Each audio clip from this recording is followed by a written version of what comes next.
Hello again, everyone, and welcome to the 77th episode of the Cotton Companion podcast. We've got a somewhat different episode for you today. We hope it's a format you like and would like to hear more of. This is Jim Steadman, Senior Editor of Cotton Grower, and as always, I'm joined by Cotton Grower Editor Frank Giles. Frank, what are you hearing, or what are you feeling out in the Southeast right now?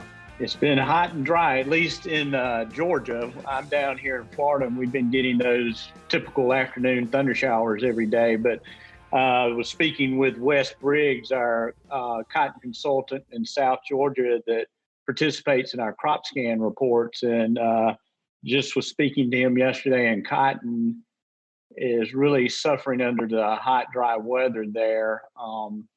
Luckily, a good bit of that cotton is under irrigation in his part of the world, so it's faring better and setting up a pretty decent crop. But the dry land has really suffered. Between the time that I spoke to him yesterday morning and this morning, they did get some rain in South Georgia. He said there were areas that got an inch up to 2 inches. So that's going to be real helpful, especially even for the irrigated cotton, because they've been running those pivots nonstop. We're really having a hard time keeping up even with the pivots. So they're getting a little bit of beneficial rain here in mid to late August would be a big help. That'd definitely be a big help. Well, we've got some interesting topics we're going to cover today. And to help with our discussion, Dr. Gary Adams, who's President and CEO of the National Cotton Council, is going to join us here in our virtual studio in just a few minutes. But before we get started, let's hear a short message from our sponsor, Phytogen. Phytogen is pleased to sponsor the Cotton Companion, bringing you the latest news to help you thrive all season long. Okay, as always, a big thanks to the folks at Phytogen for sponsoring the Cotton Companion podcast. And before we jump into the meat of today's episode, let's take a few minutes and turn things over to our colleague Robin Sickberg for a custom content interview with Phytogen Cotton Development Specialist Ben Benton.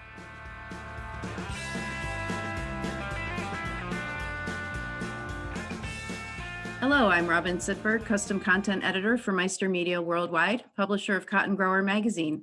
My guest on the program today is Ben Benton, Phytogen Cotton Development Specialist in Kansas and the Texas and Oklahoma Panhandles.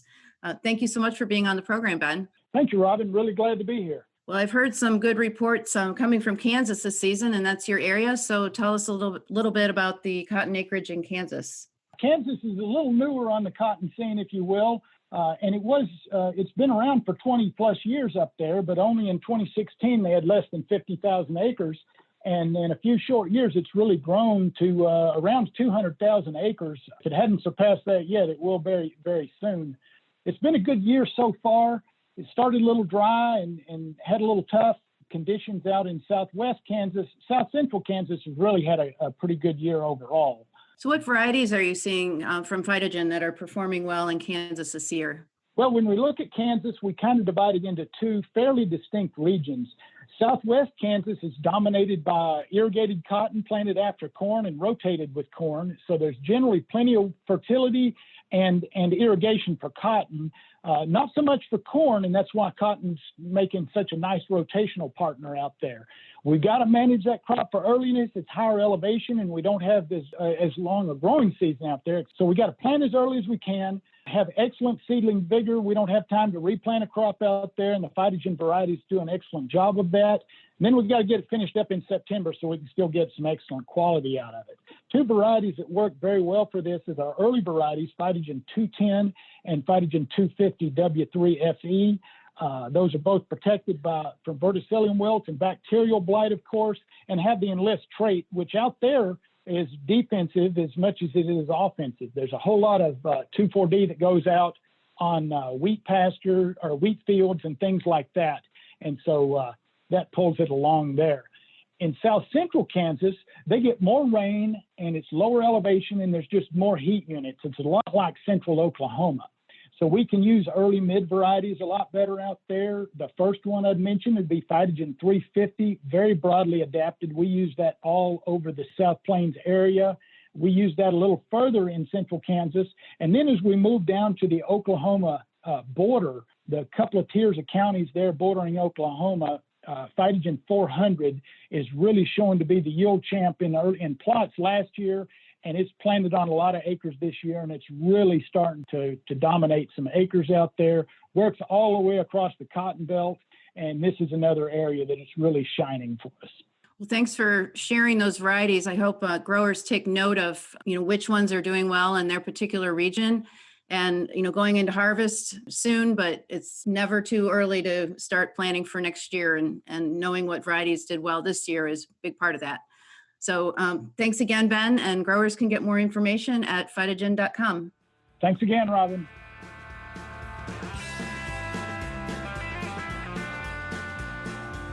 All right. Well, thanks, Robin, and thank you, Ben, for that interview segment.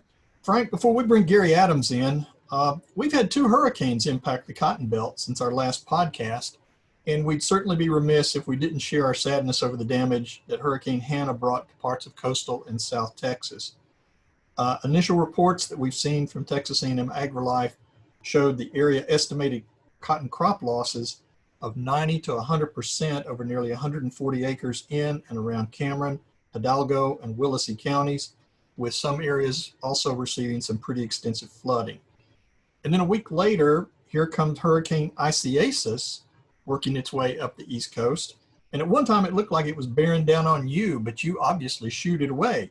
Yeah, we had our eye on that one in Florida, and it just, stayed east off the coast and was really a non-event for Central Florida. But the Carolinas, obviously they had some damage and some bad weather there. But for our cotton folks, sounds like it brought some good moisture their way. Chad Harrell, also one of our consultants for the crop scan report, told us that they've got most of his area growers got up to 4 inches of rain, some places more. So the cotton is really bounced back. They had been suffering some really hot, dry weather as well up there prior to the storm. So we talked yesterday morning as well, and he's saying the cotton's really perked up and is looking a lot better after getting that good moisture on the crop. From what I understand, and I'm certainly no meteorologist, to be sitting here in mid-August with named storms that have already worked their way to J is not a comfortable feeling, especially since experts are now predicting a few more named storms this season than they originally thought. So here's hoping we can get through the rest of this growing season and harvest without any major disruptions from additional hurricanes. But considering it's still 2020 and it's pretty much been an unpredictable year so far, we'll just keep our fingers crossed and hope for the best, because we sure need it. Yeah, that's the truth. And, we're moving through those named storm at a record pace. So we just had the eye. We'll have to remember Hurricane Irma hit on September the 10th. So we're already blasting through the I in the alphabet here in August. So we'll keep our fingers crossed as we move through this hurricane season.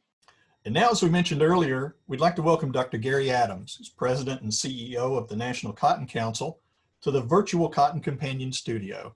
Gary, thanks for taking time out of your busy schedule to join us today.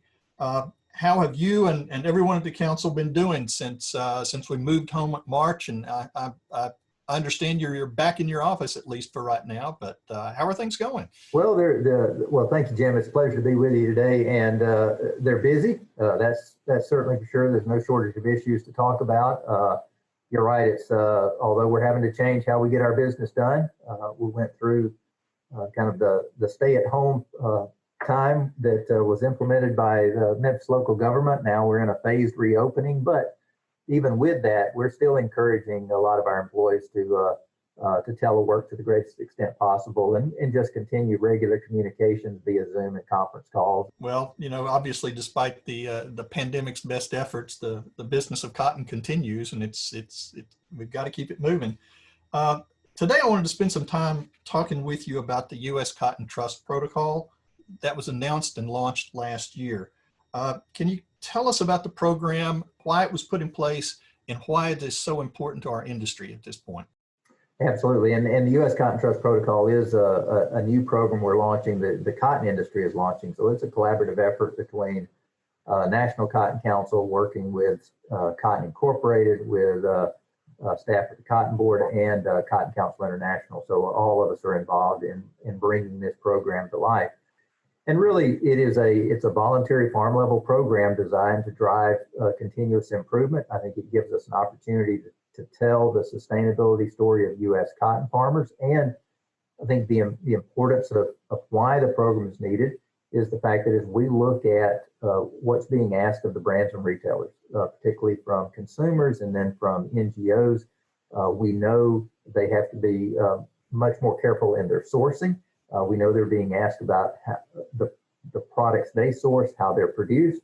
And so in order to be able to keep those marketing channels open to U.S. cotton, we need to be able to demonstrate our sustainability credentials to the brands and retailers. We need to collect that necessary data and be able to focus on continuous improvement. So I think those are the main aspects driving the launch of the program. Gary, with the protocol just completing its pilot project phase and moving into full implementation, how many growers have signed on, and how many do you hope to have signed on as we move out of this year going into next year? When we went through the pilot phase in 2019, we had approximately 300 producers that participated in the pilot phase. Now we're transitioning away from that pilot phase and looking to expand enrollment as we go further into 2020. Our objective right now would probably be somewhere in the range of about 500 to 600 producers within this first year. And that's really an activity we're going to be really ramping up as we go through the second half of 2020. Among those 300 growers who signed up for the pilot program, any indications from them about how much time it took? Any feedback from them on things that you were asking them to do that worked, and things that maybe needed to be tweaked a little bit? Sure. Well, and in terms of what the producer has to do to enroll in the program, there's really probably two key components. One is a self-assessment questionnaire that is about 100, maybe a little more, 100 questions that ask about their various management practices in 9 different categories, their management and their farming practices. We typically find that takes somewhere in the range of about, probably 30 to 45 minutes to go through and complete the self-assessment questionnaire. And the company called The Seam, a Memphis-based IT company and also developed an online trading platform, they're the company that has developed the online platform that our growers will use. I think they've done a great job in terms of making it user-friendly, but that's the time commitment there. The second aspect of their enrollment is to use what we've referred to as a qualified data tool. And this relies on tools that have been developed by a Sustainability Alliance referred to as Field to Market. And we have been active, the National Cotton Council, have been active in Field to Market for more than a decade. And it allows a producer to input specific information about their field, the inputs they use, whether, the tillage practices they use, and it's going to generate for them some environmental metrics. And they can compare how their field looks relative to the aggregate results for their state or for the country.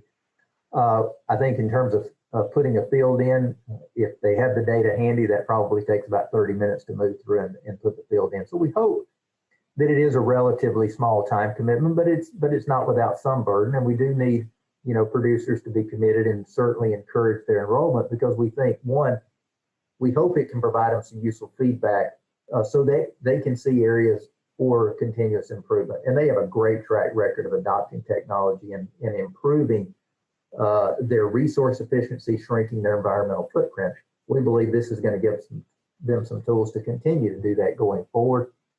And again, it's going to give us better data that we can demonstrate to the textile supply chain, what our producers are doing, so that when they look at sourcing responsibly produced or sustainable cotton, that they have U.S. cotton on their list. Now, going back through my notes here over the last couple of months, been a couple of benchmarks for the program that have been put in place. And I think going back to April, the trust protocol was added to the Textile Exchanges Material Change Index program. That's a list of, as I understand it, 36 preferred fibers and materials that more than 170 brands and retailers can select from. And then in June, you mentioned Field to Market, that the protocol formalized more of a partnership with that organization. And then most recently, the the program has expanded to allow brands and retailers to become part of the protocol in order for them to access some of this data to help them better measure progress toward meeting their own commitments. Those are some pretty significant steps for a growing program that that's just a little over a year old. Well, it is, and we certainly have a lot of resources devoted to the development of the program. We were very pleased to see the Textile Exchange add the U.S. Cotton Trust Protocol to their list of preferred fibers. A lot of the brands and retailers will look at the Textile Exchange list and when making some of their sourcing decisions or deciding what they consider to be responsibly produced cotton. And that certainly took a lot of background work to get us to that point, providing them information about the program. So that's been, I think, a big step forward. And then Field to Market, as I mentioned, we've had a long collaboration with them. The work they do is integral to what we're trying to accomplish with the protocol. So now under this memorandum, we are going to look for ways to continue to collaborate going forward. And now, as we've kind of moved through the summer, really opening up the program to the brands and retailers, because ultimately, yes, this is a program that will enroll producers, but ultimately it's going to be targeted toward the brands and retailers. They're going to be key because they're the ones providing that demand base. So we have to make sure that it meets their needs. And so now, as we go forward, look for ways to continue to engage with the brands and retailers, enroll them in the program, get their support, but also engage with those brands and retailers so that as we structure some of the final details of the program, that we make sure that it meets their needs and that it gives them the data they need in the format that they need. Sure. Now, I think the protocol, from what also conducted a recent global survey, basically showing that apparel and textile leaders that were part of this survey are believing that consumer demand for sustainability efforts has actually grown during the COVID-19 times, but could also possibly impact customer loyalty. Were there any specifics in the data from that survey that struck you as being of particular interest? Well, I think one I would go back to, and that survey was conducted, I think the first version was conducted in March and then the second in maybe mid to late June.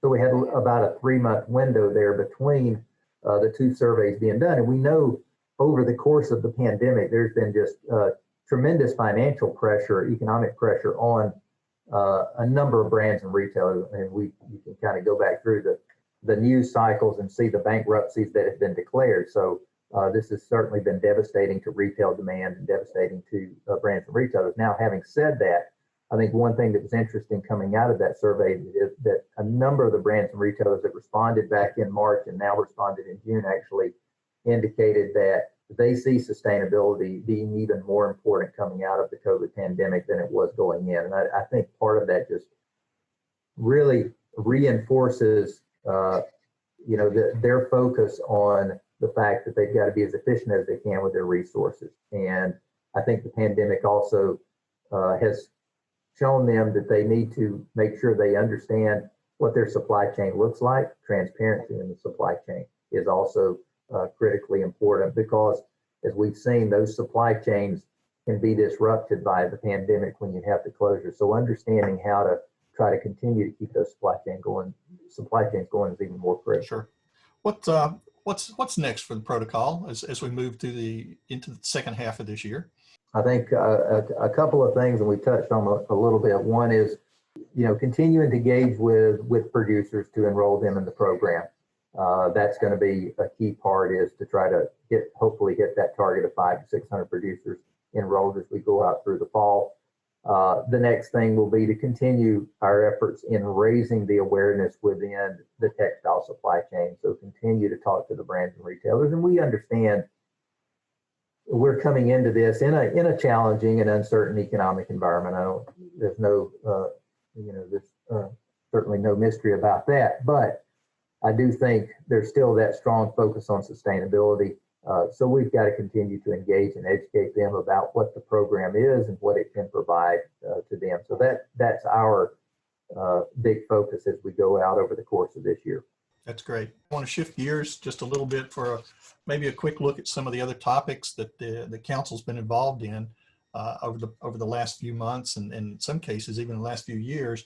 The first one that comes to mind is the CFAP program that was announced back in April. What's the status of the next COVID-19 package, and what's the council hoping to see added to that package to help the cotton industry? Well, certainly the CFAP program that's sign up is currently underway and has been for a couple of months, has been very beneficial to some of our cotton producers in terms of trying to address some of the economic impacts that occurred on the 2019 crop. Now, as we look to the rest of this year, though, and as we look at the economic challenges that we have within the U.S. cotton industry, we're hoping to see some legislation put in place by Congress that would really address what we see as three critical areas within the industry.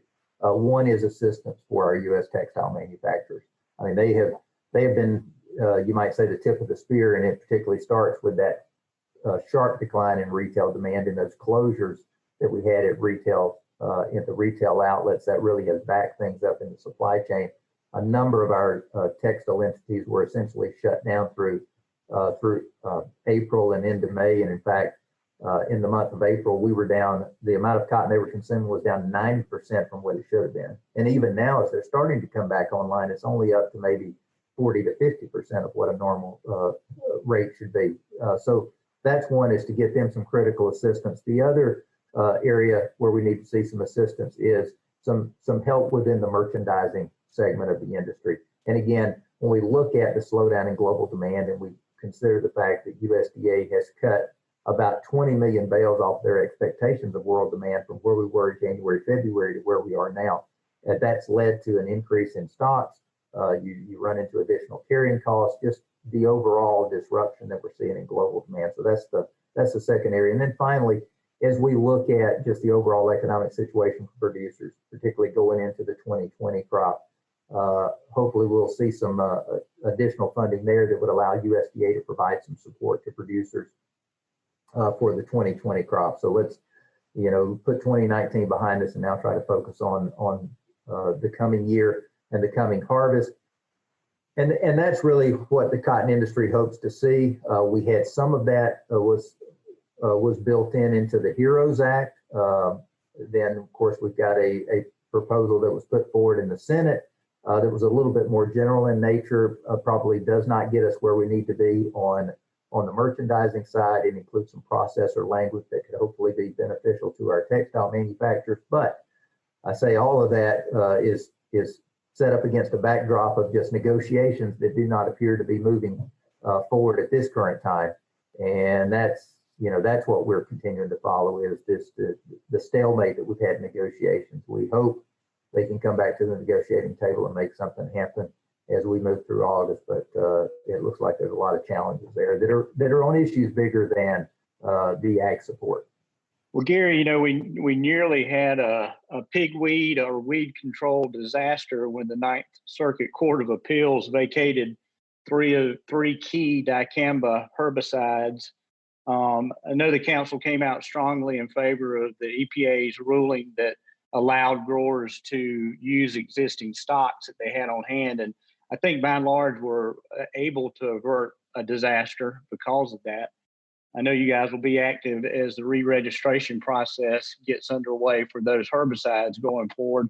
Just talk a little bit about what the council has planned for that and what, if anything, growers should do as these products get re-registered. Well, you're right. It's been a busy summer in terms of dicamba and the actions that was taken by that panel in the Ninth Circuit Court. And you're right. We did support EPA's decision to allow those existing stocks that were already in the hands of growers to be used through the end of July. And that really was a real benefit for producers for this growing season. Now, and we do understand, and we've been in communication with EPA, they are moving forward with their internal process to put together a label for 2021. And we'll certainly be plugging into that process in any way we can. We'll be conveying information to EPA on the importance of dicamba to U.S. cotton producers and what the economic impact would be if that product's not available for use for 2021. And so that'll be dialogue that'll continue over, I would say, probably the next several weeks. And again, we'll hope EPA will move forward in a timely manner. We know they've got to take into consideration some of the issues that came out of that Ninth Circuit Court, and I suspect they will as they look at putting a label together for 2021. And we understand they're going to need to address that. We just hope it creates still a workable label for producers. I would just encourage producers once they see the new label and as they look to their decisions in the next year, obviously be mindful of the restrictions that are in place. Always, heed those restrictions, because we have to be good stewards of those products in order to be able to keep them going forward. That's just absolutely critical, because we know if we're not good stewards of those products, then we'll not have them going forward. And I would say that's probably the biggest issue to point out to producers. Okay. And one last question for you, Gary, before we end this session. Got word within the past week that 4 senators have introduced a bill to ban organophosphates, neonics, and paraquat to restrict emergency exemptions outside a product's label, and basically allow citizens to petition EPA to designate some pesticides as dangerous. I know you folks are on top of this. What, if anything, should the industry expect out of this at this point? Well, I don't know if we see anything immediately happening out of this legislation, but it is clearly a signal of probably what is the environment that we're in and what we can expect to come. And again, we've seen this in court actions in the past in terms of going after various products. Now we're seeing it in legislation. We've got to be, I think, diligent in making sure that the appropriate facts are out there, and that, and that people understand the label. I think it gets to sometimes, we talk about producers following the label, and I think a lot of consumers, they feel like, okay, a label just means you're kind of, what you see when you turn a can around and the label is a short little description. They don't really realize that a label for the use of these types of chemicals is developed after a number of scientific tests, and it should be called a book as opposed to a label, because it is extensive in terms of how producers have to apply those chemicals, and the fact that they have to have special training to apply the chemicals, and they have to use special equipment to apply it. And there's just a tremendous number of safeguards in place. And I think we've got to do a better job of making sure that consumers understand the requirements and the restrictions that our farmers have to farm. And I think they need to understand too that our farmers are going to use these in the least amount possible as necessary. I mean, that's to their economic benefit, it's to the environmental benefit. And that's the way those products are going to be applied. And those products, like the organophosphates and the neonicotinoids, they are going to be absolutely critical to make sure that we can be as productive as we can and provide the food, feed, and fiber for a growing population. So again, I think it's going to continue to be a battle, and in some ways it rolls right up into the sustainability that we were talking about earlier, that efficient use of resources. Because when we talk to again, I go back to talking to some of the brands and the retailers, there's very much a focus on chemicals there, and we have been working to convey to them what the regulatory environment is in the United States, what's allowed, what's not allowed, and when it is allowed, the fact that it comes along with so many restrictions and constraints. And I think that's part of the job we have to continue to convey that message. Sounds great. With that, we're going to wrap this discussion up, Gary. Again, thank you for taking time out of your busy schedule to join us today. It's been great having you back on the Cotton Companion. Let's plan to do it again soon. Hopefully someday when we can get face to face. Absolutely. And everybody's moving around and feeling a little bit more comfortable. But anyway, thank you again for joining us. All right. Thank you very much. Appreciate it. And that pretty much wraps up this episode of Cotton Companion. Thanks again to Dr. Gary Adams for joining us in our virtual studio today. Thanks to the folks at Phytogen for sponsoring us. And thank you, dear listeners, for joining us. If you like what you hear on the Cotton Companion, please be sure to spread the word and tell your farmers friends about this podcast. Here's how you do it. You can find the Cotton Companion in 3 easy ways. First, go to cottongrower.com/companion or simply click the podcast tab at the top of the homepage. Second, subscribe to our channel on iTunes or wherever you find your podcasts these days. And 3, sign up for our weekly e-newsletter, the Cotton Grower e-News, that's delivered to your email inbox every Tuesday morning. You can do that by going to cottongrower.com/subscribe. Also, be sure to follow Cotton Grower on social media. We are at Cotton Grower Mag on Twitter, and on Facebook, you'll find us by searching for Cotton Grower Magazine. Yes, we are getting fancy. Just a reminder, our August-September issue is in production as we speak, and that should be hitting your mailboxes here in a few weeks, so please watch for it. This podcast is produced by Tyler Hatch and Kim Henderson, our talented colleagues back at the mothership Meister Media Worldwide in lovely Willoughby, Ohio. My name's Jim Steadman, and I'll be back with you in a few weeks for the next episode of the Cotton Companion. So for now, on behalf of my own Cotton Companion, Frank Giles, we wish you all the best and stay safe. Yeah, he works and he works and he works and he works all day. God made a farmer. Yeah, he works and he works and he works and he works and he works all day. God made a farmer. Phytogen thanks you for listening to this edition of the Cotton Companion. To learn how you can thrive with Phytogen, go to phytogen.com.